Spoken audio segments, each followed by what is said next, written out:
Praise the lord. క్రీస్తునందు ప్రియ దైవ జనాంగానికి హృదయపూర్వకమైన వందనాలు తెలియజేస్తున్నాను. మరి అందరూ బాగున్నట్టే కదా? అందరూ బాగుండాలని ప్రతిరోజు నేను ప్రార్థిస్తున్నాను. మీరందరూ కూడా నా గురించి ప్రార్థించండి. ఎందుకంటే ఒకరి గురించి ఒకరు మనం ప్రార్థన చేసుకోవాలి. నేను గత 2005వ సంవత్సరం నుంచి వెళ్ళి పరిచర్యలో అడుగుపెట్టాను. ప్రభు కృపను బట్టి ఇప్పటికీ ఇంచుమించు 20 ఏళ్ళు దాటినాయి. నేను ఒక దగ్గర ప్రార్థనలో ఒక పాస్టర్ గారిని కలిసినప్పుడు, తొందరగా ఎదగాలని చూస్తారు అని ఒక మాట చిన్న ప్రార్థన చేశారు. మరి ఎవరు కూడా తనంతట తాను ఎదగాలని చూస్తే వారు ఎదగలేరు. ప్రభువు అభివృద్ధి చేస్తేనే, ప్రభువు వృద్ధి చేస్తేనే, ప్రభువు ఫలింప చేస్తేనే ఒక సంఘమైనా ఒక సేవకుడైనా ఎదుగుతాడు. మరి ఈ రోజుల్లో పరిచర్యలు ఎలా ఉన్నాయంటే, ప్రియ దేవుని బిడ్డలారా, తోటి సేవకుడిని డౌన్ చేసి తన గురించి తప్పుడుగా మాట్లాడి, మరి నా అంత విశ్వాసం లేదు, నా అంత వాక్యం చెప్పలేరు, నా అంత మాదిరి కాదు అని వాళ్ళది వాళ్ళు ఎక్స్పోజ్ చేసుకుంటూ ఉంటారు. ఎక్స్పోజ్ చూసి అంటే ఎక్స్పోజ్ అంటే ఏంటిదంటే, తెలుగులో చెప్పుకోవాలనుకుంటే వాళ్ళని వాళ్ళు చూపించుకోవడము, అంటే తెలుగులో చెప్పుకోవాలనుకుంటే స్టైల్ చేస్తున్నారని, చూపించుకుంటున్నాడని మనం పర్యాయ పదాలు వాడుకోవచ్చు. ఒక వ్యక్తి, ఒక సేవకుడు ఏం చేయాలంటే దేవుణ్ణి కనపరచాలి, ఆశీర్వాదాన్ని కాదు. దేవునిలో ఉన్నప్పుడు మనం ఆశీర్వదించబడతాం. నేను నిన్ను ఆశీర్వదించబోతున్నాను, నేను చూపించు దేశానికి వెళ్ళు అని చెప్పాడు దేవుడు. నిజమే, తను సంపాదించుకోవడానికి దేవుని మాట విని వెళ్ళలేదు, కానీ సమాధానము దొరికిందని వెళ్ళాడు. పరలోకమందున్న తండ్రి అబ్రహాంతో ఆదికాండము 12వ అధ్యాయంలో అబ్రాహాం పిలిచినప్పుడు, అబ్రాహాం అని పిలిచినప్పుడు ఒక గొప్ప సమాధానం అతడికి దొరుకుతుంది. హృదయం అంతా తేలిక అనిపిస్తుంది తనకు. మా నాన్నగారు పిలిచినప్పుడు ఇంతగా నేను పెద్దగా సమాధానము అనిపించలేదు నాకు. నా తల్లిగారు నాతో మాట్లాడుతున్నప్పుడు కూడా అంత పెద్ద సమాధానం ఏం దొరకలేదు. ఎన్నడూ లేని సంతోషము, ఎన్నడూ లేని తృప్తి, ఎన్నడూ లేని సమాధానం అని చెప్పి దేవుని యొక్క స్వరం విని సంతోషపడతా ఉన్నాడు అబ్రాహాం. ఇంకా దేవుడి మాట కోసం దేవుడు చూపించిన మార్గంలో వెళ్ళి పాలు తేనెలు ప్రవహించే దేశంలో ప్రవేశించి మరి చక్కగా దేవుణ్ణి మహిమపరిచాడు. వెంటనే ప్రవేశించలే. వాస్తవంగా చాలా సంవత్సరాలు కష్టపడ్డాడు, ఎన్నో యుద్ధాలు చేశాడు, ఎన్నో ఎదుర్కొన్నాడు. మరి ఒక సేవకుడు గొప్పవాడవుతున్నాడు, ఎదుగుతున్నాడు, ప్రజల్లోకి దూసుకెళ్తున్నాడు అంటే దేవుని ఆత్మ ద్వారా. సొంత ప్రయత్నాల ద్వారా ఎవరు కూడా దూసుకెళ్ళరు, ముందుకు వెళ్ళరు. ఎన్నో యుద్ధాలు, ఎన్నో పరిస్థితులు ఎదుర్కొని వాటి గుండా వెళ్ళినప్పుడే కదా సేవకుడు అద్భుతంగా దేవుని సేవ చేసేది, ఒక గొప్పవాడిగా అగుపడేది. మరి నేను జ్ఞాపకం చేస్తున్నాను, ఎవరిని కూడా మనము అనకూడదు. నువ్వు అంటున్నప్పుడు నీ స్థితి, మొదటి స్థితిని నువ్వు మర్చిపోవద్దు. నీ మొదటి స్థితిని నువ్వు మర్చిపోవద్దు. ఎక్కడి నుంచి వచ్చావు, ఎవరి ద్వారా వచ్చావు, ఎవరిది మనం ఆక్యుపై చేసుకొని ఎక్కడ బతుకుతున్నాం అనేది కూడా గుర్తుంచుకోవాలి. సొంతంగా ప్రభు పాదాలు పట్టుకొని సంపాదించిన పరిచర్యల్లో ఉన్నావా, లేదా ఇంకెవరిదైనా ఉంటే దానిలో దాన్ని ఆక్రమించుకొని లేదా దాన్ని తీసుకొని నువ్వు సేవ చేస్తున్నావు.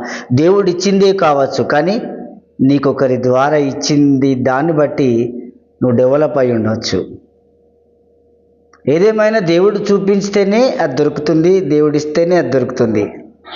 నేను అనేది ఏంటంటే ఎవరిని కూడా మనం జడ్జి చేయకూడదు, చులకనగా చూడకూడదు, తక్కువగా చెప్పకూడదు, తక్కువగా చేయకూడదు.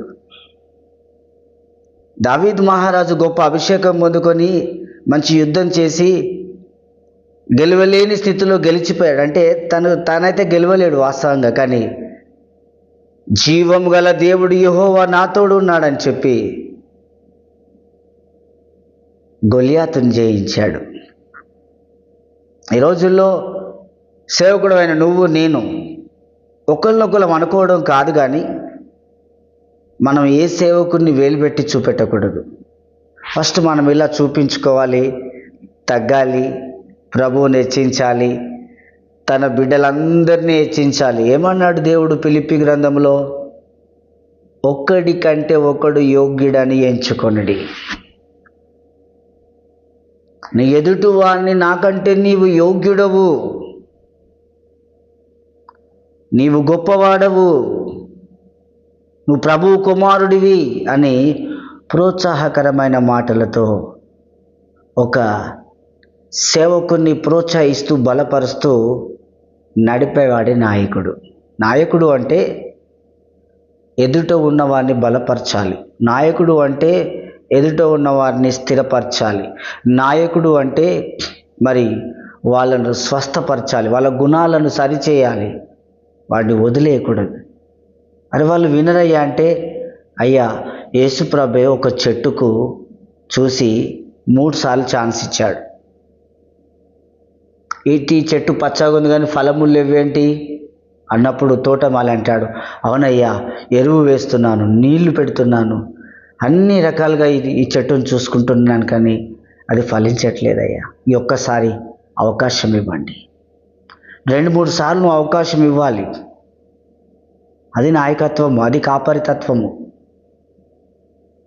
యేసు ప్రభు ఎవరిని కూడా త్వరపడి నాశనం చేయలేదు, ఎవరిని కూడా శపించలేదు, ఎవరిని కూడా త్రోసివేయలేదు.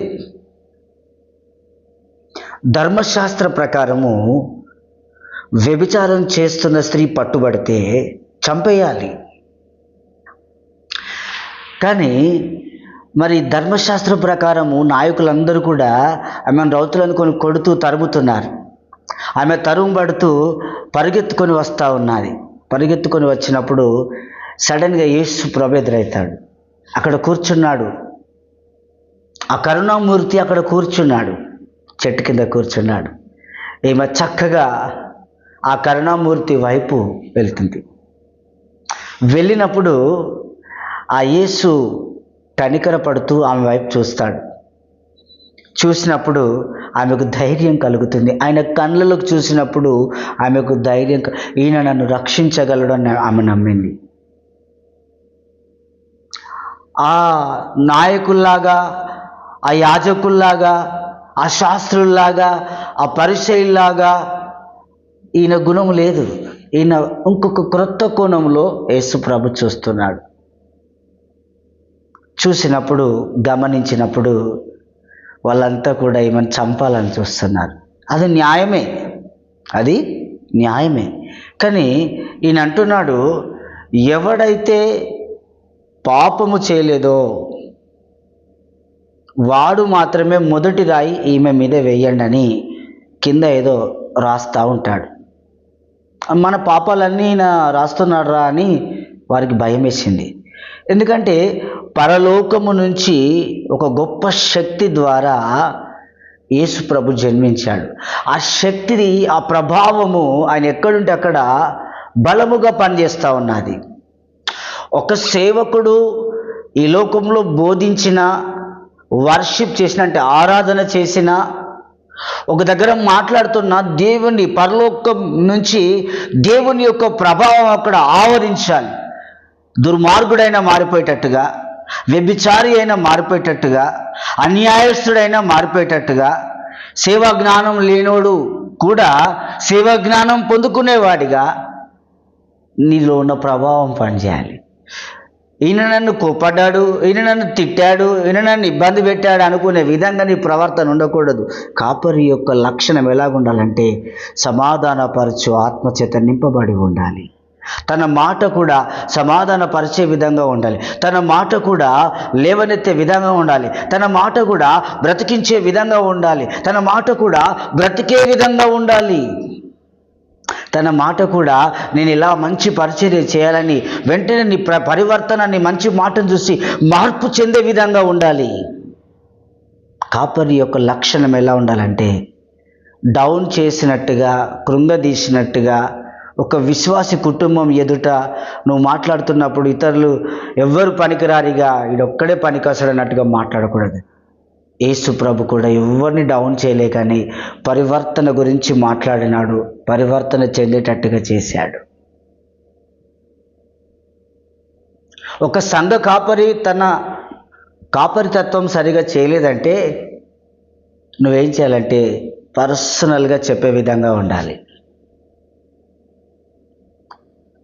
ఒక 100 మంది కాపరులకు మనం వాక్యం చెప్తున్నామంటే వారిని రెచ్చగొట్టే విధంగా, డౌన్ చేసే విధంగా, కించపరిచే విధంగా చెప్తున్నామా, లేదా వాళ్ళు మార్పు చెంది పరివర్తన చెంది ప్రభువుకు అత్తుకునే విధంగా చేస్తున్నామా?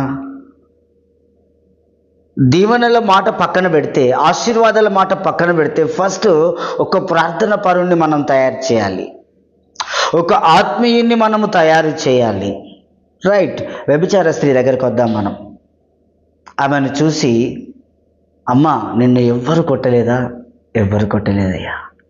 నేను కూడా ఏమనను, ఇక నుంచి మంచిగా జీవించు, మంచిగా బ్రతుకు, మరలా వెనుతట్టు తిరగకు, వెనుకకు తిరగకు, మరలా ఆ పాపము చెయ్యకు అని ఇష్టం ఉన్నట్టు ఏం చెప్పలే కానీ ఇక నుంచి జాగ్రత్తగా మంచిగా బ్రతుకు బిడ్డ అని చెప్తాడు.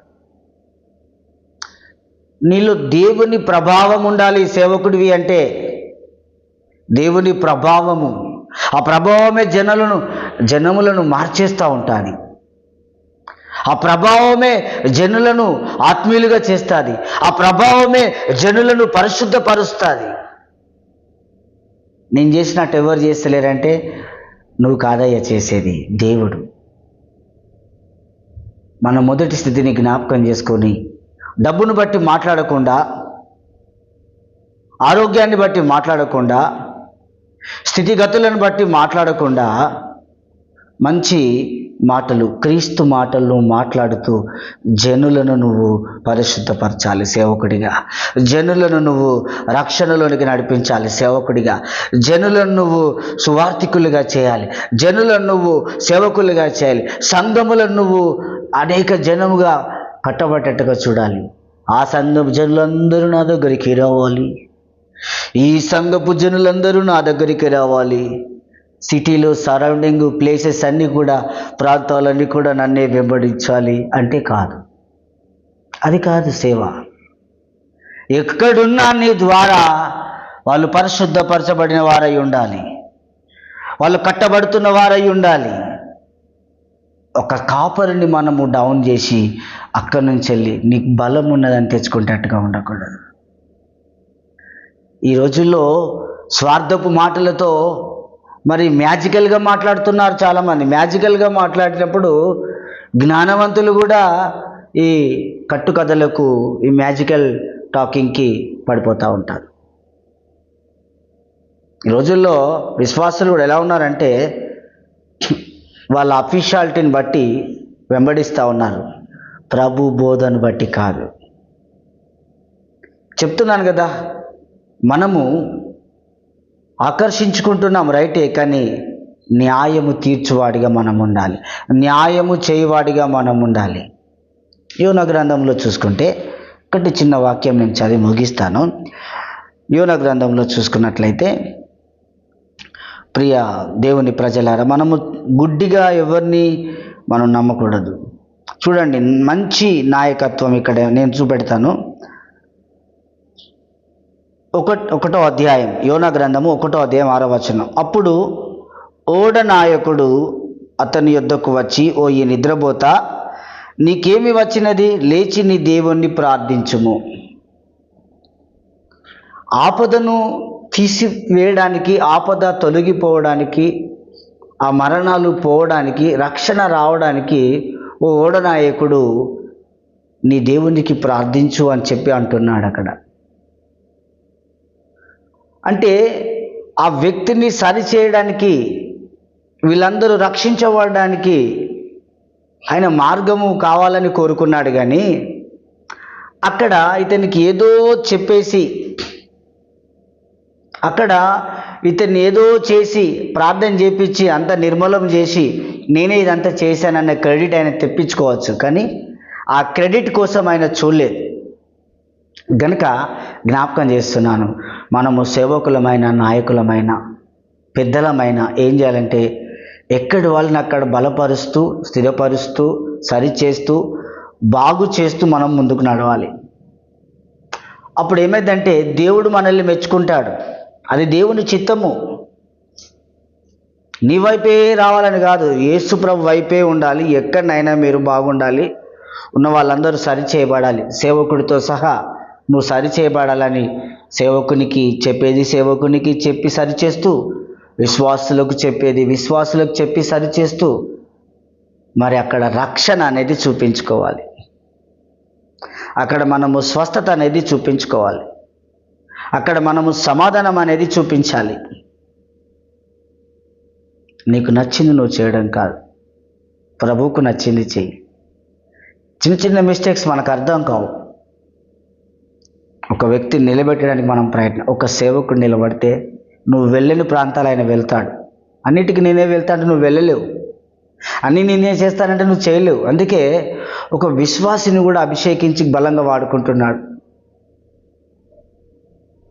మనం అభిషేకించబడ్డాం, కానీ ఎన్ని వేల మందికి, ఎన్ని వందల మందికి మనం అక్కడికి వస్తున్నాం.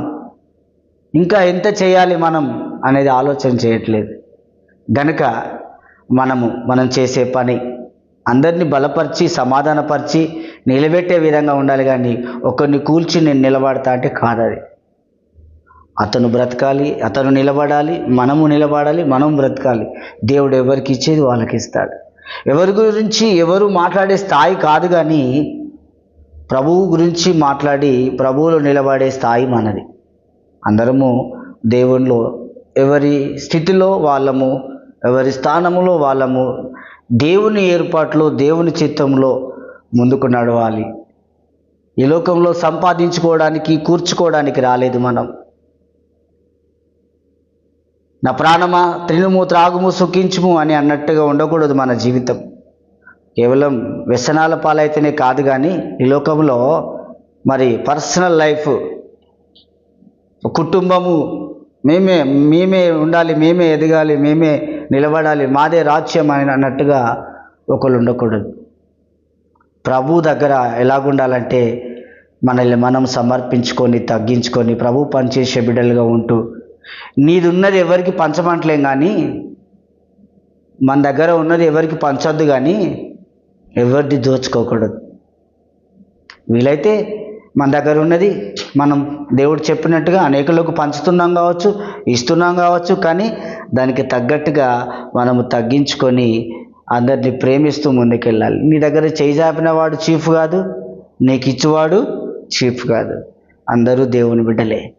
ప్రతి వారిని దేవునికి అప్పగిస్తూ మనం దేవునిలో పరిశుద్ధంగా, నెమ్మదిగా, సమాధానముగా, న్యాయము తీర్చేవారిగా, న్యాయము చెప్పేవారిగా ఉండాలని కోరుకుంటూ, నిస్వార్థంగా ఉండాలని కోరుకుంటూ, స్వార్థపూరితమైన పరిస్థితులన్నీ తొలగించుకోవాలని కోరుకుంటూ మనసారా చెప్పుచు, మరి ప్రభువుకు వందనాలు తెలుపుచు, మీకు కూడా వందనాలు తెలుపుచున్నాను. మనము ఒకరిని ప్రేమించాలి, ఒకరిని సిద్ధపరచాలి, ఒకరిని స్థిరపరచాలి, ఒకరిని బలపరచాలి, వారికి రక్షణ చూపించాలి, వారికి వృద్ధిని కూడా మనము చూపించాలి. ఒకవేళ నువ్వు మేలు చేయకున్నా మంచిదే, కానీ కీడు మాత్రము చేయకని బైబుల్ చెప్తా ఉంది. Praise the lord. దేవుడు మీకు సమాధానమును, సంతోషమును, ఆరోగ్యమును, ఆయుష్ను కలగజేసి తన చిత్తములో వాడుకొనును గాక. Praise the lord, praise the lord.